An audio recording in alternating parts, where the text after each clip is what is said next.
This is Leadership Under Load. I'm Ric Marks.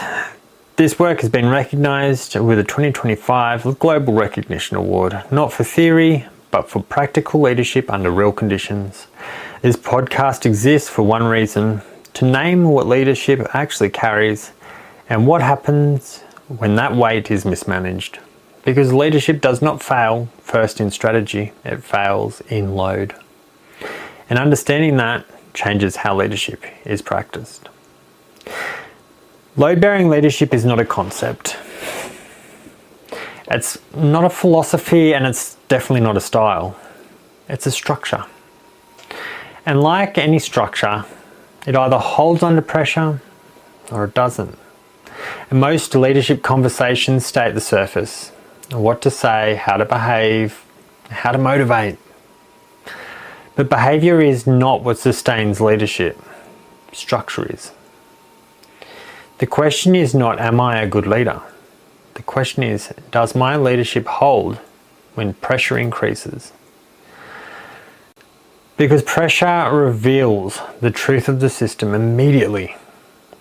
Not over time, immediately. So this becomes practical, not theoretical. What does load-bearing leadership actually look like day to day inside a real environment where everything starts here? What is yours to carry? Not everything that comes to you, not everything that lands in your inbox, not every problem someone has handed upward, but the load that cannot be transferred. Decision responsibility, moral direction, stability under pressure. When this is unclear, leaders compensate. They overcarry, taking on things that should never have been theirs. Or they undercarry, avoiding what only they can hold. And both create distortion. Overcarrying creates dependency, and undercarrying creates instability. Neither sustains leadership. Clarity removes that distortion, and it allows leaders to stand in the right place with the right weight. And once that is clear, everything else becomes possible. Leadership is not about holding everything. It is about designing how weight is carried. And that design must be visible, not assumed, not implied, not left to interpretation. People need to know what they are responsible for, where decisions sit, and what authority they actually have. Because when responsibility is unclear, two things happen.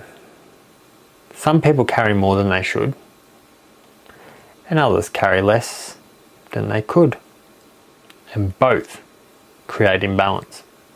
This is where leaders often make a critical mistake. They believe delegation is enough. But delegation without clarity is just displacement. Work moves, but ownership doesn't. Load-bearing leadership requires something stronger. Clear ownership, clear authority, clear boundaries. So that responsibility is not just assigned, but actually carried. And when that happens, the system stabilises, because weight is no longer hidden. Pressure is constant. That doesn't change. What changes is how it is carried.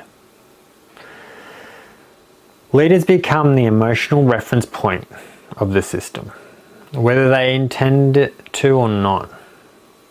And under pressure, everyone is watching. Not just what is said, but how it is held. Speed, tone, presence.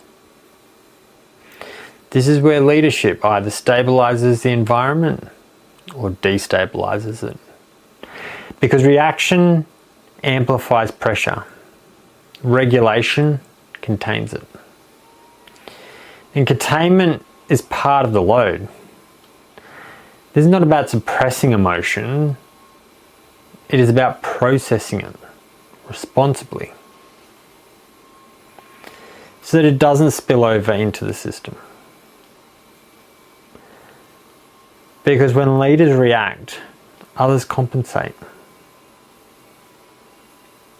People hold back, people filter the truth, and people protect themselves. And once that starts, you lose signal. And when you lose signal, you lose reality. Regulation protects that. It keeps the system clear even under strain. Most systems treat accountability as something that moves downward. Targets, performance, delivery. But when accountability only flows one way, pressure turns into blame. And blame erodes trust. Load-bearing leadership reframes this. Accountability is not control. It is alignment. And it must move in both directions. Leaders are accountable for clarity, structure, and stability. Not just results. Because results are produced by the system. And if the system is misaligned, pressure will not fix it. It will expose it. This is where leaders either step forward or step back. Because it is easier to push accountability downward than to absorb it upward. But only one of those stabilises the system. And people know the difference. Most leaders think of legacy as something distant.